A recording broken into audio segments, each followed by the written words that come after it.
एक हमारा last chapter है सिलेबस का, children, titled as sustainable development. अब ये बोर्ड वाले पता नहीं पागलपंती करते हैं सिलेबस बनाने में। भाई पहले सस्टेनेबल डेवलपमेंट पढ़ा दो, फिर बच्चा समझ जाएगा। बट खैर, आप पढ़े लिखे हैं, कोई आप पहली बार इसको नहीं जान रहे हैं। तो सस्टेनेबल डेवलपमेंट होता क्या है? एज ऑफ टुडे अगर आप सारे रिसोर्सेज जो बेसिकली नॉन रिन्यूएबल हैं, जो रिन्यू बहुत हो ही नहीं सकते या तो बहुत देर में हो सकते हैं, सारे के सारे आज खत्म कर दें, क्या भविष्य में वो हमारे लिए अवेलेबल होंगे चिल्ड्रन? बिल्कुल नहीं होंगे। आज मैं एक एडवर्टाइजमेंट देख रहा था न्यूज़पेपर में। एमजी कंपनी है, क्या है, मॉरिस गराजेस। उनकी गाड़ी आती है हेक्टर, एक हेक्टर प्लस आती है। एक वो छुटुल्ली सी गाड़ी अभी इन्होंने बनाई है, कॉमेट के नाम से। और एक अभी नई गाड़ी इनकी आ गई, नाम नहीं याद आ रहा मेरे को। आज ही पेपर में ऐड था, 9.99 lakhs। और क्या नाम है इस गाड़ी का? सनवाइजर की, ऐसे कोई नाम है। खैर, व्हाट्स एवर इट इज, इन्होंने ऑफर निकाला है भाई, 9.99 लाख से स्टार्टिंग है इनके कार के मॉडल की। एंड 3 रुपये 50 पैसा आपको रेंटल पे करना पड़ेगा पर किलोमीटर का। Sir what is this? अगर आप इस गाड़ी को बैटरी के साथ लेना चाहते हैं, एप्पल वालों ने सबको बहुत कुछ सिखा दिया है। पहले मोबाइल फोन के साथ चार्जर, ईयरफोन और वो वायर वगैरह सब आता था। फिर चार्जर नहीं, पहले तो ईयरफोन गायब किया, चार्जर था। फिर चार्जर गायब हो गया, फिर केबल है। और अभी सुन रहे हैं शायद iPhone 16 में केबल भी नहीं है। हाँ, स्टिकर दे देते हैं साथ में, क्यों? ताकि उन, अच्छा अब स्टिकर भी खत्म हो गया। बड़े गिरे हुए टाइप के। 1 रुपए का भी स्टिकर नहीं कॉस्ट करता होगा। अब स्टिकर भी कैंसिल कर दिया। कुछ दिन बाद कहेंगे बैटरी चाहिए कि नहीं चाहिए। नहीं, वो हमारे पास पुरानी बैटरी है, हम उसी को लगा लेंगे इसमें। तो कंपनी कह रही है अगर बैटरी के साथ गाड़ी चाहिए तो 16 लाख रुपए दे दो, विदाउट बैटरी चाहिए तो लगभग 10 लाख रुपए। कुछ लोग कह रहे हैं कि बैटरी तो पड़े पड़े खराब भी हो जाएगी, ज्यादा गाड़ी चलानी नहीं है। कंपनी कह रही है ठीक है, आप 16 लाख मत दीजिए, आप 10 लाख रुपए दे दीजिए। और जितने किलोमीटर व्हीकल चलाएंगे, 3.5 रुपए पर किलोमीटर हम आपसे बैटरी का किराया लेंगे। बैटरी आपकी गाड़ी में लगेगी, आपको 6 लाख रुपए एक्स्ट्रा पे करने की जरूरत नहीं है। यू जस्ट पे 3.5 किलोमीटर। सर उनको कैसे पता लगेगा हमने गाड़ी कितनी चलाई? आपकी व्हीकल इंटरनेट एनेबल्ड है, और ये कंपनी के सर्वर के साथ एट ऑल टाइम कनेक्टेड रहेगी। सर हम अगर इंटरनेट बंद कर दें तो? घर का वाईफाई का तार नहीं लगा इसके अंदर। सर हम मोबाइल से कनेक्ट ही नहीं करेंगे।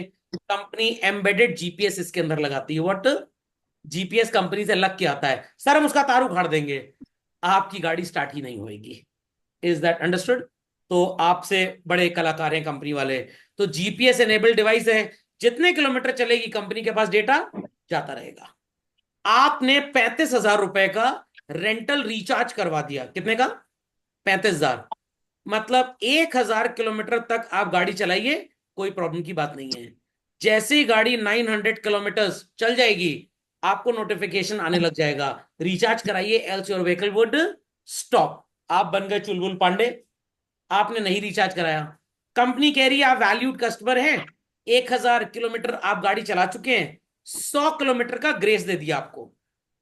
3.5 रुपए 1 किलोमीटर का, तो 100 किलोमीटर का 350 रुपए हो गया। 100 किलोमीटर का ग्रेस आप ड्राइव कर लीजिए और फिर पेमेंट कर दीजिएगा।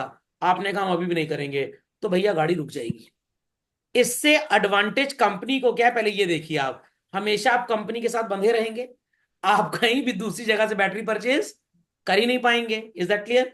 आप किसी भी पेट्रोल पंप पे जाके पेट्रोल भी नहीं डलवाएंगे, क्योंकि इलेक्ट्रिक व्हीकल है ये। तो कंपनी को जीवन भर का कस्टमर मिल गया।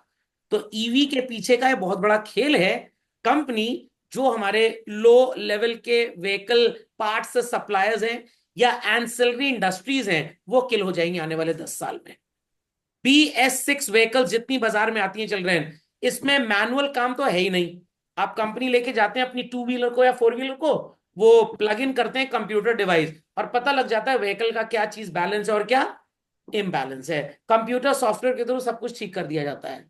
अब वो जमाना गया जहां पे कार की रेस एडजस्ट करने के लिए नट बोल्ट थोड़ा तेज टाइट करते थे, माइलेज बढ़ाने के लिए थोड़ा क्लच वगैरह ब्रेक को एडजस्ट, अब कुछ नहीं करना पड़ता। It is all automation. It is all automation. Logic समझ में आया कि नहीं आया? जस्ट लाइक रूम में टेम्परेचर के हिसाब से पंखा अपने आप स्पीड बढ़ाएगा और घटाएगा, आपको कुछ करने की जरूरत नहीं है। तो low level semi skilled mechanic का काम खत्म हो गया। कहीं ना कहीं it is focusing what? Sustainable development. तो ये काम इसलिए किया गया है। कुछ लोग दो दो तीन तीन बैटरी पैक्स खरीद लेंगे, एक डिस्चार्ज हो गया दूसरा लगा दो, दूसरा डिस्चार्ज हो गया तीसरा लगा दो, जरूरत नहीं है। सिर्फ शो ऑफ के लिए कि भाई कौन चार्जिंग में लगाए बैटरी, अरे आराम से लगा लेंगे बैटरी की चार्जिंग। तो आप एक बैटरी पैक की बजाय कितने खरीद रहे हैं? 3। It amounts to excess production from the factory. Factory में प्रोडक्शन एक्सेस होगा तो वेस्ट भी एक्सेस जनरेट होगा और एनवायरनमेंट बर्बाद हो जाएगा पूरी तरह से। तो this step is somewhere sounding to use the resources in such a judicious manner कि वो आज भी अवेलेबल हो as well as future generations के लिए भी अवेलेबल। सुनाई पड़ गई बात?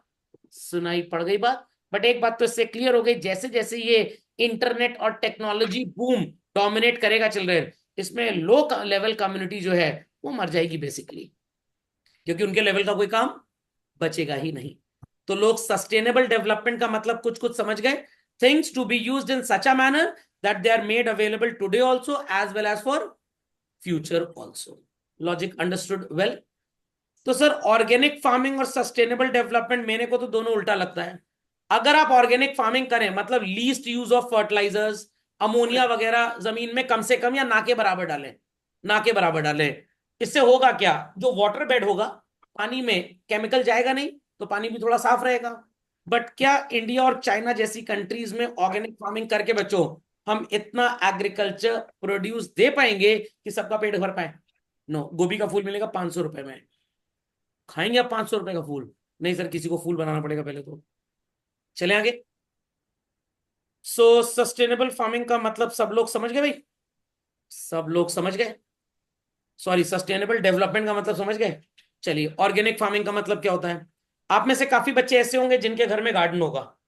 जो पोटेटो पील निकलता है, जो आप लौकी का छिलका उतारते हैं, इन सब चीजों को आप फेंक देते होंगे।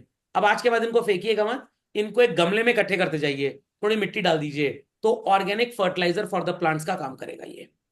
सो organic farming is a system where we avoid the use of what? Synthetic inputs, मतलब अमोनिया बेस्ड फर्टिलाइजर, पेस्टिसाइड्स कम से कम, chemical fertilizers negligent, food additives कम से कम, नेचुरल मेथड्स ऑफ फार्मिंग पे रिलाई करना है। गोबर की खाद का इस्तेमाल ज्यादा, नीम खली का इस्तेमाल ज्यादा, ऑफ फार्म ऑर्गेनिक वेस्ट जो भी इकट्ठा होता है फार्म हाउस के बाहर, जो भी आपके पास गोबर वगैरह इकट्ठा हो रहा है उसकी खाद को ज्यादा ज्यादा यूज करें, फर्टिलाइजर और यूरिया कम से कम। एंड क्रॉप रोटेशन करें। ये क्या होता है सर? इस साल आपने अगर वीट की खेती कर ली तो अगले साल अरहर की दाल की खेती कर लीजिए, फिर साल में 3 बार हरा चना उगा लीजिए। तो लाइक वाइज आपका जो इनपुट हो रहा है वो भी आपको कुछ ना कुछ मैन्योर देके जा रहा है सर। मतलब फॉर एग्जाम्पल, आपने मान लीजिए ग्रीन पीस की खेती चालू कर दी, आप एक प्लांट लगा लीजिए, इनको पील करके बेच दीजिए। जो लोग फ्रोजन पीस बेचते हैं, और जो मटर का छिलका बचा वो खाद की तरह इस्तेमाल हो जाएगा पूरा का पूरा। तो आप जब अगले साल खेती करेंगे लेटर से वीट की, तो आपको अलग से ज्यादा खाद खरीदने की जरूरत नहीं होगी। बट ये किताब में पढ़ने में बहुत अच्छा लगता है। heavily populated countries like India, China and some African countries children, organic farming possible है ही नहीं। आपको कम से कम साल में 6 महीना व्रत रखना पड़ेगा अगर आप ऑर्गेनिक फार्मिंग की बात करें तो।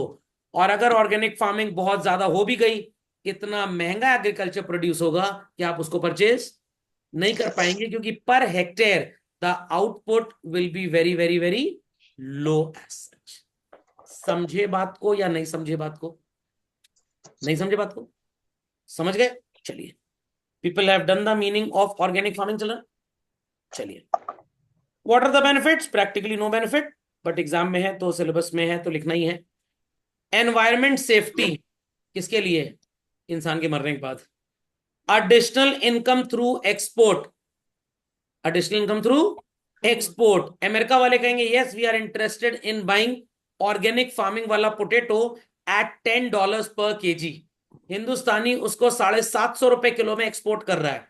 अब जिसको 750 रुपए किलो में आलू एक्सपोर्ट करने की अपॉर्चुनिटी मिलेगी, क्या वो 40 रुपए किलो वाला आलू बना के बाजार में बेचेगा? नो। तो एडिशनल इनकम एक्सपोर्ट के थ्रू तो हो जाएगी, बट इंडिया के जो लोग हैं वो मर जाएंगे। फूड की वैल्यू लोग ज्यादा करेंगे बट फूड खरीदने लायक नहीं होंगे। इकोनॉमिकल फार्मिंग सबसे बड़ा झूठ है, हो ही नहीं सकती इकोनॉमिकल फार्मिंग, क्योंकि जो खेत इनऑर्गेनिक फार्मिंग में 100 क्विंटल गेहूं उगाता है, आप ऑर्गेनिक फार्मिंग कर लीजिए, मेरे को खेती तो आती नहीं, प्रैक्टिकली कभी मैंने खेती देखी भी नहीं शायद अपनी आंखों से, बट मैं चैलेंज करता हूं, आप आधा भी एग्रीकल्चर आउटपुट प्रोड्यूस कर लें तो बहुत बड़ी बात होगी। मेरी बात पे विश्वास ना हो तो किसी किसान से मिलकर पूछ लीजिएगा। तो they all are involve in in organic, नहीं तो फूड सप्लाई शॉर्ट हो जाएगी। रोल इन एम्प्लॉयमेंट जनरेशन, ये गलत लिख गया है, रोल इन अनएम्प्लॉयमेंट जनरेशन होना चाहिए। इतना महंगा एग्रीकल्चर प्रोड्यूस कोई खरीदेगा ही नहीं, तो एम्प्लॉयमेंट होगा किस चीज का? तो बस सिलेबस ये लोग बना लेते हैं, ये सिलेबस वहां सेशल्स स्विट्जरलैंड वहां पे काम करेगा। हमारे देश में ऑर्गेनिक फार्मिंग पॉसिबल है ही नहीं। वो सिर्फ तब हो सकती है जब अपने घर की छत पे एक ब्रिंजल का पेड़ लगा लें, एक धनिए का पेड़ लगा लें। बट क्या इतना धनिया ब्रिंजल घर में उगा लेंगे कि साल भर की सप्लाईज मिल जाए?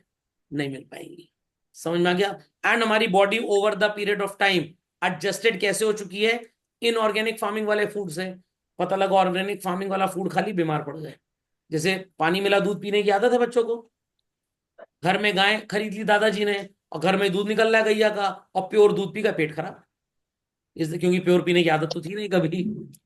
ओके, तो चलिए एक एक करके सारे बेनिफिट्स पढ़ लेते हैं, जिसके साथ रूरल डेवलपमेंट हो जाएगा पूरी तरह से समाप्त।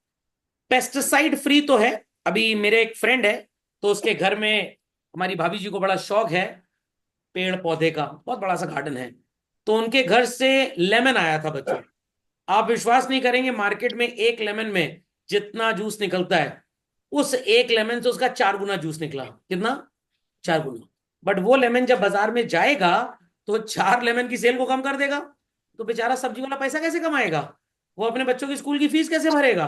मर जाएगा कि नहीं मर जाएगा? तो इसलिए पॉसिबल नहीं है। ये सब बनने के लिए हमें बनना पड़ेगा आदिवासी। क्या बनना पड़ेगा?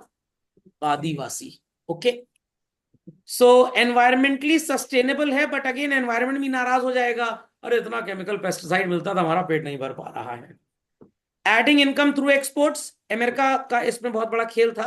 अफ्रीकन कंट्रीज अगर कभी आप विजिट करते हो, या अगर आपने टीवी चैनल्स पे हिडम्बा टाइप अफ्रीकन को देखा होगा आपने, हैवी ड्यूटी बॉडी होती है उनके।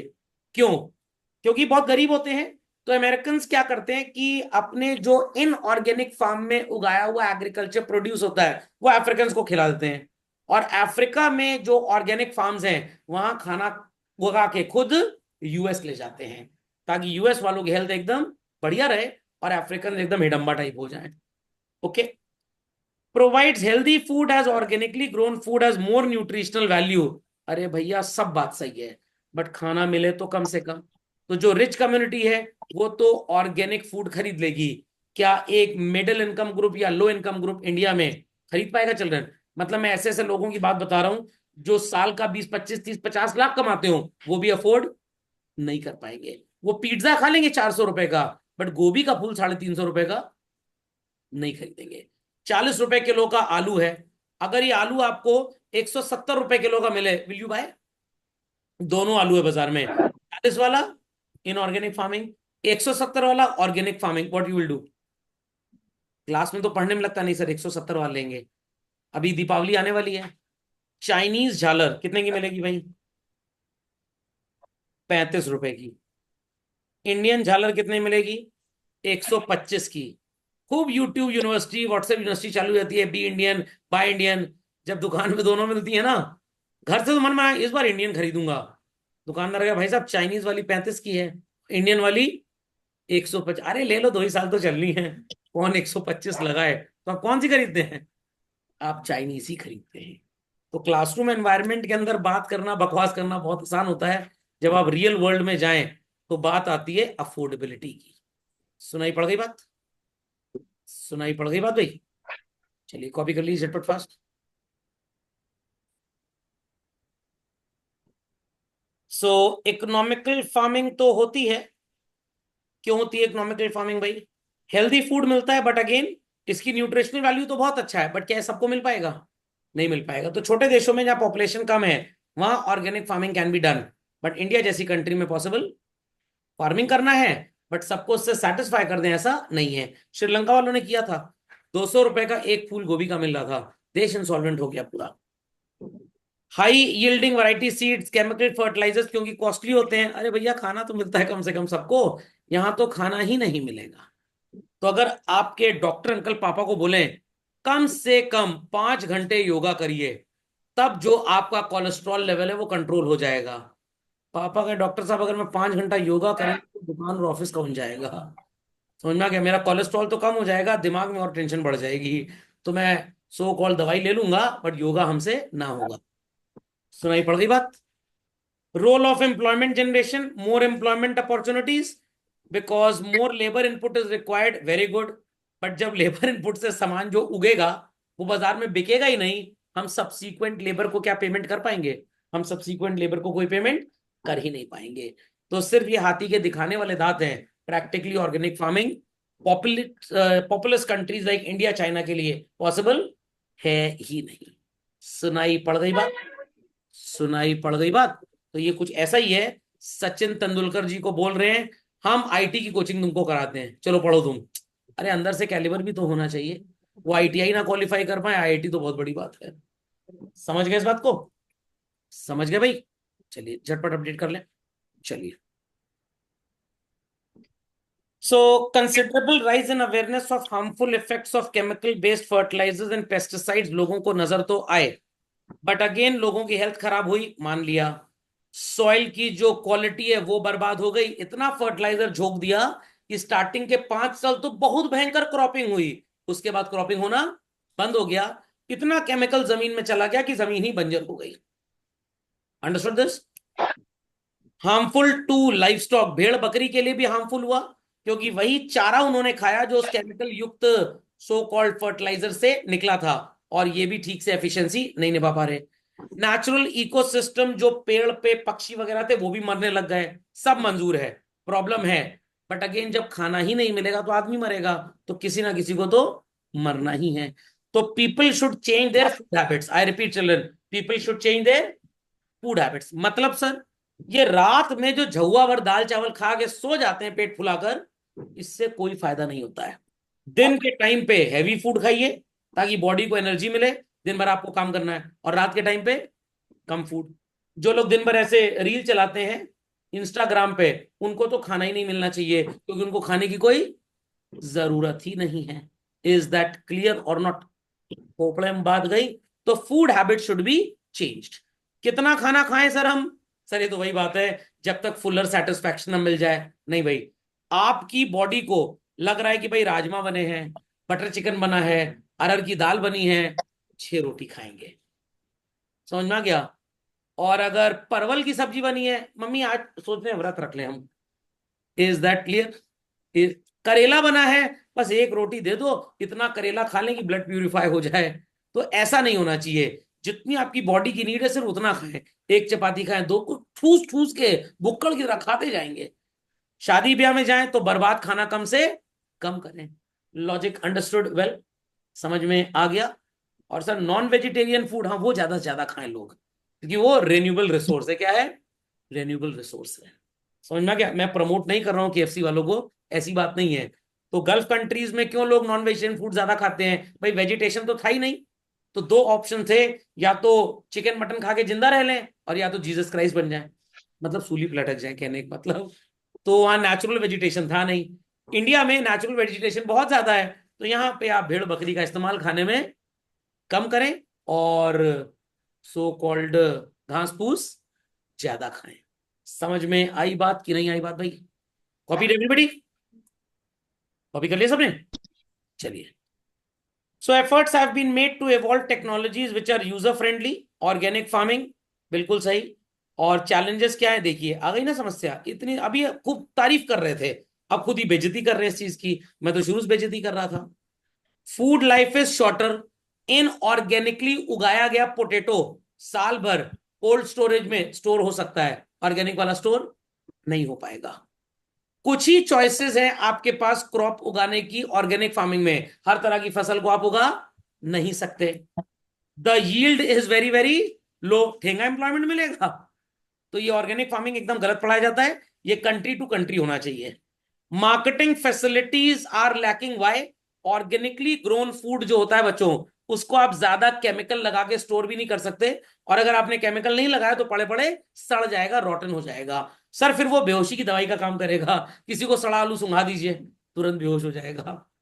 समझे इस बात को कि नहीं समझे? समझ में आ गया?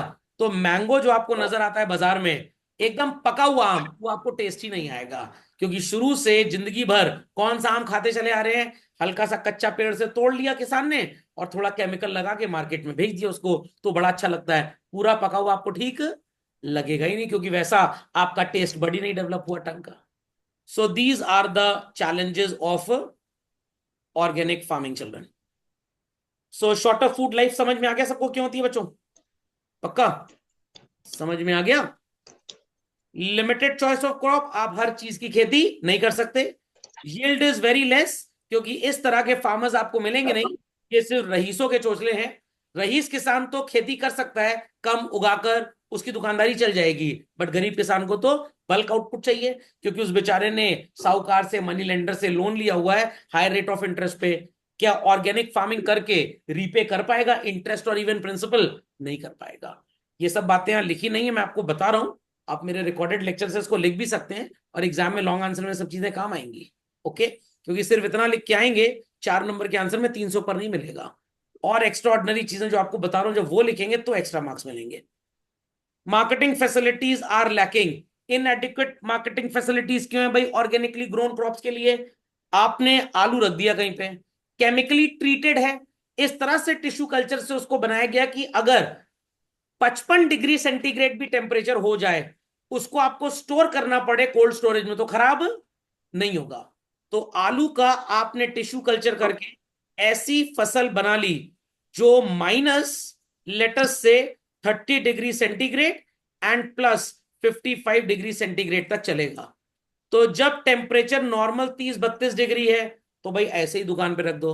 बहुत भयंकर टेम्परेचर हो गया, कोल्ड स्टोरेज में रख दो। वहां पे भी अगर एक्सट्रीम कोल्ड है तब भी वो खराब नहीं होगा। ऑर्गेनिकली ग्रोन पोटेटो है, वो 30 से 35 डिग्री टेम्परेचर में तो सरवाइव करेगा। बहुत गर्मी बढ़ी, सड़ जाएगा। बहुत ठंडे में रख दिए, पोटेटो कंटेन शायद 80% ऑफ द वाटर, वो पूरा पानी सूख जाएगा, तो एक्चुअली वो पिचकू सॉस बन जाएगा एकदम। तो ना आप उसको कोल्ड स्टोरेज में स्टोर कर पाएंगे और ना गर्मी से रोक पाएंगे। नहीं समझे बात को? समझना क्या? तो you have to use somehow what is called as in organic farming only children. Logic understood well? Logic understood well children? Copy कर लिया सबने? कॉपी कर ली झटपट फास्ट जिन्होंने नहीं किया है। And the last page children, agriculture तो आपको पता ही है भाई क्या है, निग्लेक्टेड सेक्टर रहा है। Reason being that income opportunity is very less. 2014 से मोदी जी ने, कभी कभी मैं इनकी तारीफ भी कर देता हूं, बहुत अच्छे काम किए। क्रॉप इंश्योरेंस कर दिया फार्मर्स का, वेदर इंश्योरेंस कर दिया। इनको एक बिल तो लाया गया था कि भाई दूसरे स्टेट में एग्रीकल्चर प्रोड्यूस बेच पाए, बट कुछ जाहिलों और गवारों की वजह से वो एनएक्ट अभी इंडिया में नहीं हो पाया, बट बहुत जल्दी हो जाएगा। मिनिमम सपोर्ट प्राइस से इनको फ्रीडम दे दी गई, भाई आपको जहां जितने मिले आप उसको बेच लीजिए, नॉट नेसेसरी कि आपको हम ही को ही बेचना पड़ेगा। बट जो कामचोर टाइप के फार्मर्स होते हैं, they are always dependent on what? Minimum support price. अगर आपको इंपोर्ट करने एग्रीकल्चरल इंप्लीमेंट, कुछ चीजों पे import duty has been reduce to 0%।